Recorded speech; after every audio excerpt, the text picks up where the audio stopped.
13 hanggang 18 bagyo ang posibleng namuo o mamuo at pumasok sa Philippine Area of Responsibility ngayong tag-ulan. Mas mababa ang bilang na yan kumpara sa average na 19 hanggang 20 bagyo ayon sa Pag-asa. Sa kabila niyan, inaasahan pa rin mas maraming ulan ang mararanasan sa bansa dahil sa epekto ng La Niña phenomenon. Halos 2 araw pa mula nang makalabas sa Philippine Area of Responsibility ang bagyong Aghon. Ngayon, isang tropical depression o bagyo ang namamataan sa kanluran ng Northern Luzon. Alamin natin sa Pag-asa mamaya kung ano ang magiging epekto niyan sa bansa.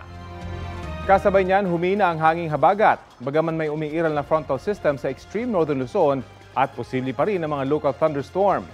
Ngayong weekend, nananatiling mataas ang tsansa ng ulan sa malaking bahagi ng bansa, lalo na sa bandang hapon o gabi.